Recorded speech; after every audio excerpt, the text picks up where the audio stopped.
are you today? I hope you're doing well. Today we are going to continue the discussion on dismantling Hollywood and dismantling the dark world.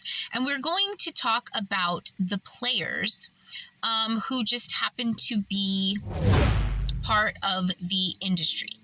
And they are basically a group of people, and there is no way that every single one of the people in this group is bad. There have to be some good people everywhere, right? However, none of these people can make any sort of moves in a positive direction to do anything truly good. And that is very evident in basically everything that they do that seems philanthropic.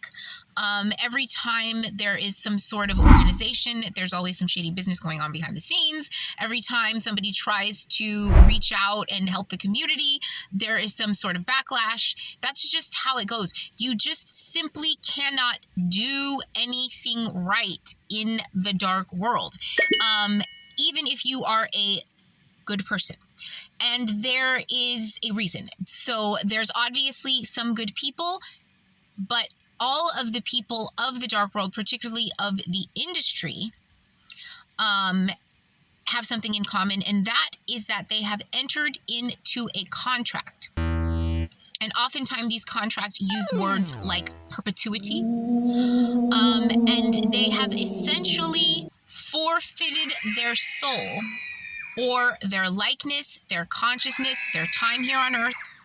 Even more important than the concept of a soul, they've forfeited their ability to think and act for themselves. If that's not your soul while you're alive and in your skin suit, then I don't know what is.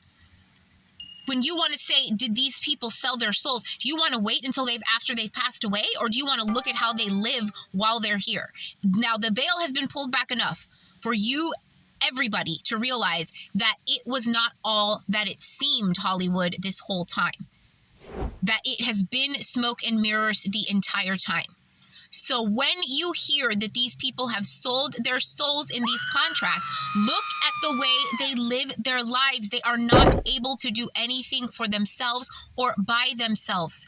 They have a crew of people who are brainwashed to think only survive by being umbilically attached to them. And those people surround them for their entire lives.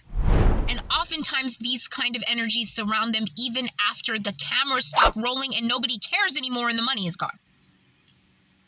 And that is called forfeiture of soul. You don't have to think about a concept of an afterlife to see how a celebrity has forfeited their soul via contracts. Have you ever heard of an NDA? That's called a non-disclosure agreement. That means that you can't even talk about anything. They make those so ironclad, they don't even let you talk about your own life. You can't even talk about your own life if you're under a contract with some of these corporations. That is a forfeiture of soul in present time.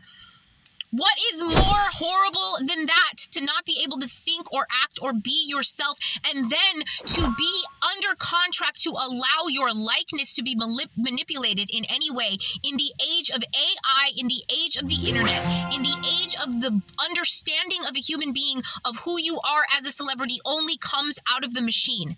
They have the ability to make the machine make you look however they want. Tell me that is not the forfeiture of soul via a contract to an entity that has been known to have been represented by the devil since it has started. Secular anything.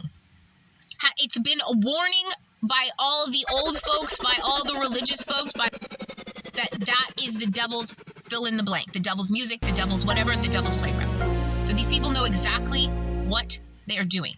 And here's the part where it intersects with my life. I know for a fact that many of these people, these so-called Hollywood types, have seen me and know who I am. I know that there are some good people in Hollywood, and I know that there are people who probably very much enjoy my work as an artist. That is how I know that there are people who have seen me that would like to be my friend, that would love to say something to me, that would love to whatever, fill in the blank, me. Just anyway, but they can't. Do you know why? because they have entered into a contract with the devil entity for their fill in the blank. And I am a representative and a conduit to the Holy Ghost. They could never get anywhere near me, even if they wanted to. They are contractually obligated to stay exactly where they are. Why do you think these industry types, these celebrity types, always end up with other people in the industry, other celebrities? Because that is the vibrational energy that they attract. And even if have you ever known anybody who has any sort of a dalliance with one of these industry types? They're always that kind of person. They're always a person who's willing to be that type of person and enter into that world. And that is because energy attracts energy. So if you are vibrating at that frequency, the only people that you can possibly even connect to are people that are on that frequency as well, which is why a lot of these relationships don't work, which is why a lot of relationships in general don't work, because people are vibrating on different frequencies and trying to connect. But anyway, that is a different story for another day.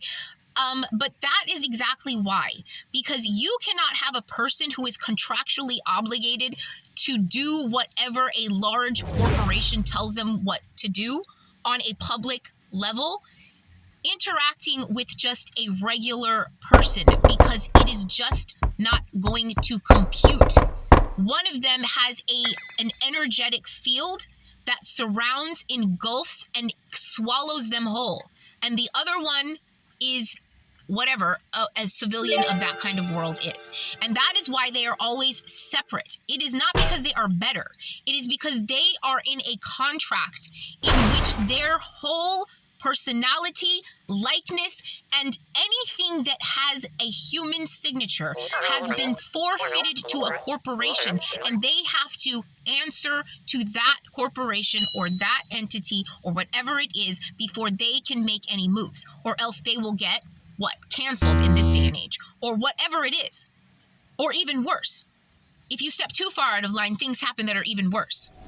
And that is why these people operate the way that they do, and they move the way that they do, and they like to cover it up by acting like they are so much better, or that blah blah blah. That's not what it is.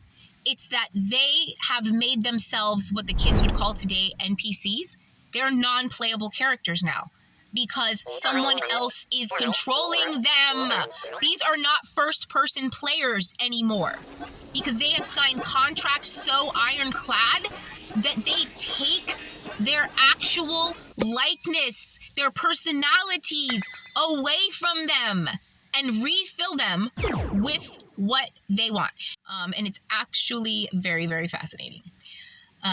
So that is the thing with the celebrities and their lifestyles. They are the ones that are suffering because they are locked in to a world, and they are looking from an outside point of view at us, the regular human being, as the persons that they used to be.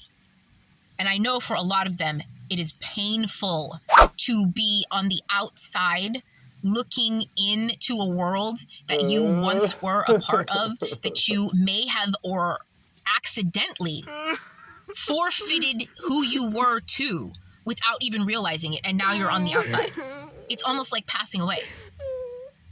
You see what I'm saying? And so those people, you can feel something for them, like pity, because it's a very pitiful situation for a lot of them to have found themselves in, especially because most of them ended up there because they were in search of something that was unrighteous, like money or power, too much of something, or whatever it is. Anyway, that is all for right now, and I will be back. Love you. Bye.